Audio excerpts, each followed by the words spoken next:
All right, we are here at Arizona Stadium. I'm Justin Spears here with Michael Lev. We are the Wildcaster, also part of the Arizona Daily Star, and wow.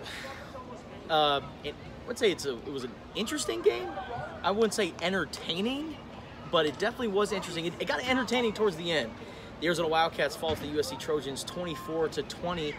And Michael, what looked like it was going to be a blowout by USC committed 18 penalties. It just seemed like these referees were like, Oprah, you get a flag, you get a flag. Everybody gets flags.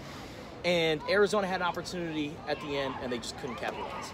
Right. We said in the pregame that it felt like something weird was going to happen. I don't think any of us thought, it was going to be in the form of 18 penalties by the Trojans or a nearly miraculous comeback by Arizona at the end of the game. It felt kind of like last year's game.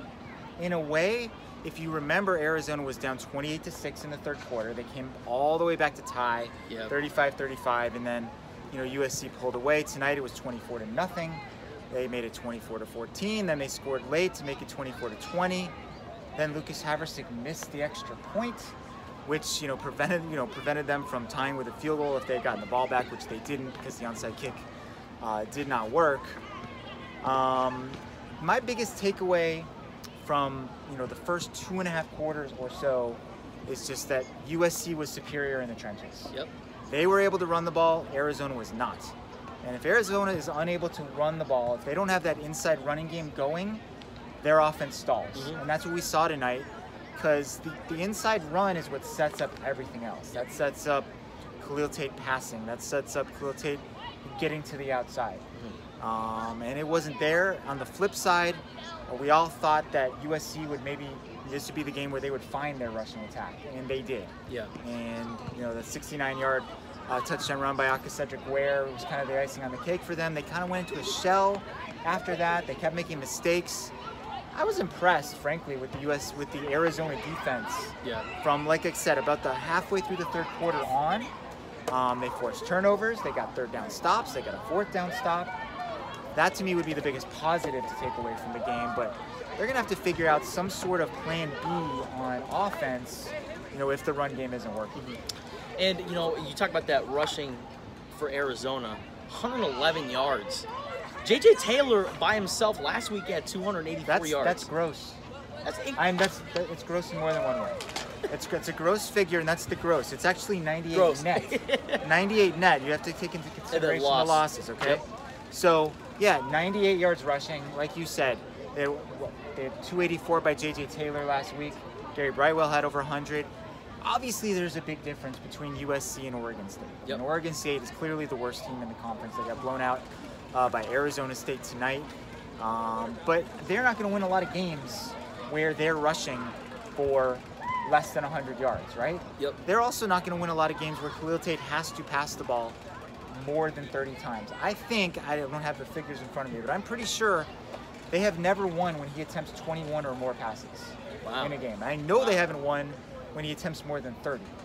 So you want to get him in that 20 range, right, where the running game is kind of setting the tone for everything, and that did not happen tonight. There was a lot of times where Khalil Tate, he would roll out, and I probably caught myself maybe 5 or 6 times tonight saying, like, run it. Yeah, run, go.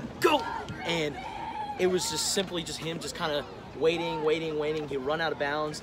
There was a lot of moments where Khalil Tate would have picked up first downs, and he did pick up a couple first downs with his legs. There was at the end, he spun his way for a first down. I was like, okay, this is the Khalil Tate that we're used to seeing. This is 2017 Khalil Tate.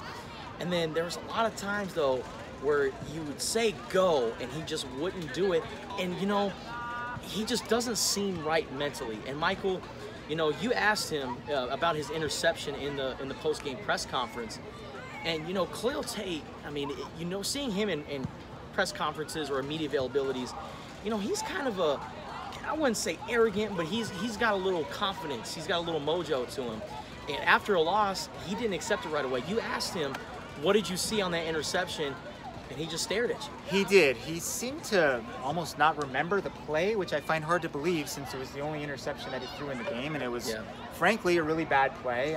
He should have thrown the ball out of bounds. He kind of rolled to the left and had nowhere to go, and he should have chucked it into the third row. I mean, you can do that for free when you're outside the pocket, right? All you got to do is get it past the line of scrimmage, and he kind of threw a pop-up to second base that was picked off, and I don't remember if USC scored after that, but his reaction after the game was kind of puzzling to me. Like, you're the quarterback, you know, they remember every single throw that they made, especially the interceptions, you know?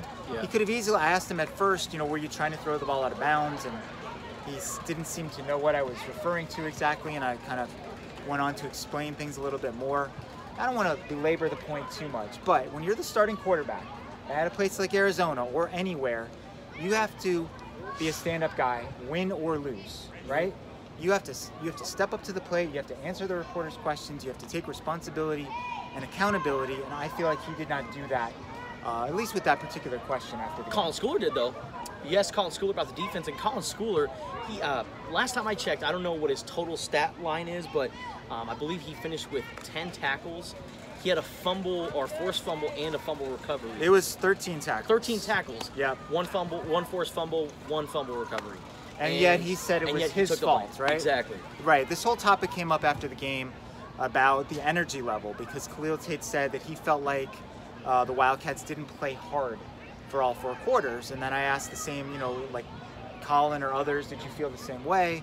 And Colin said, yes, our energy wasn't there, and that's on me. As a leader of the team, I need to make sure that we're engaged for the entire game. Kevin Sumlin, he wasn't so sure he totally bought that, but he did acknowledge that there were so many stoppages in the game for penalties and commercials and injuries that it was hard to get any kind of a flow going offensively. So, you know, whether that's the same thing as having the right energy level, I don't know. The one thing that kind of alarmed me about this game more than anything is the special teams. Just about to say that. Not good. We thought, especially after the last 2 weeks, they had the kickoff return for the touchdown. They had the fake field goal that led to a touchdown. We're like, okay, things are kind of clicking for the special teams. That's going to be a strength of this team. They're going to be able to use that. It's going to be a difference in this game. It was a difference in this game against them. Yeah. They missed a field goal at the end of the half, which was blocked. They missed an extra point. That's 4 points. They lost by 4. Yeah. Dylan Klump had his worst game probably. He was off. Like when he needed to kick one short, he kicked it long, and vice versa. Just not what people were expecting from this unit, with a very promising Lucas Haversick, Jeremy Springer, the Energizer Bunny special teams coach. You could make a case that ended up being the difference in the game. Yeah, and 4 points right there. And it's not like it was a 50-plus yard field goal. It was 38 yards.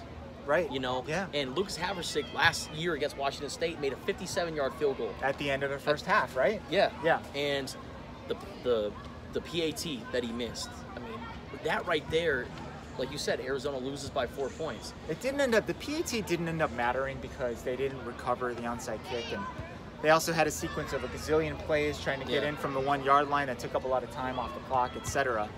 But it is kind of a deflating effect when you've scored that touchdown, you have a chance to cut the lead to 3, and then you miss the extra point. Yeah. You know, and then you're down by 4, and you know, oh gosh, we have to score a touchdown if we get the ball back. I wouldn't be surprised at all if they reopen that kicking competition this week. And you know with Josh Pollock, you're not going to get the 50-plus yarders, but he's pretty reliable from 40 yards in. Absolutely. So, Michael, the Arizona Wildcats, they are 2-3 on the season. Where do they go from here? I mean, we're sitting here. Remember, Sports Illustrated had an article saying, hand Khalil Tate the Heisman. He looks nowhere close to being a Heisman contender right now. You know, a part of that, of course, is his ankle. But at the end of the day, he just doesn't look well. He says he's healthy enough to play. I was just going to say, he said, I'm healthy enough to play. Then there's no excuse. Okay. Kevin Sumlin said he's not 100%. I asked him specifically, what do you see? Describe what you see when you see him moving around. And he said, I see the same things that you see. You know, that there's something missing there. You know, that he doesn't have the confidence in his leg or something to make those plays. There was a play. I know you mentioned the scrambles, right? Yeah. There was a play where it was 3rd and 7. He run to the left. He was one-on-one with linebacker Levi Jones, right? He ended up going out of bounds. If he put his shoulder down into Levi Jones and tried to drive him, he might have gotten the 2 extra yards that he needed on that play to gain the first down. So maybe when he said they weren't playing hard enough, he was referring to himself. Also, some personnel updates for Arizona. Michael asked Kevin Sumlin why linebacker Anthony Pandy wasn't active this week, and Kevin Sumlin said, well, Pandy was suspended this week for internal discipline.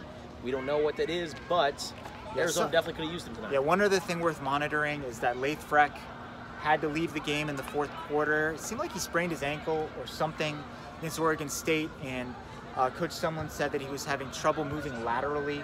Eventually, he just he had to come out of the game, and Michael Elatis played. So something to monitor heading into next week's game against Cal.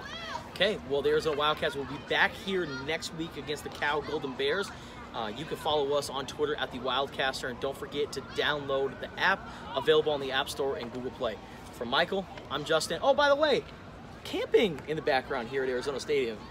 Once a year, the kiddos come out and camp at Arizona Stadium. Seems like fun, right? Yeah. We're not going to sleep at the stadium, but we'll be here till like 2 a.m. Absolutely. So it's sort of the same thing. For Michael, I'm Justin. Thanks for watching.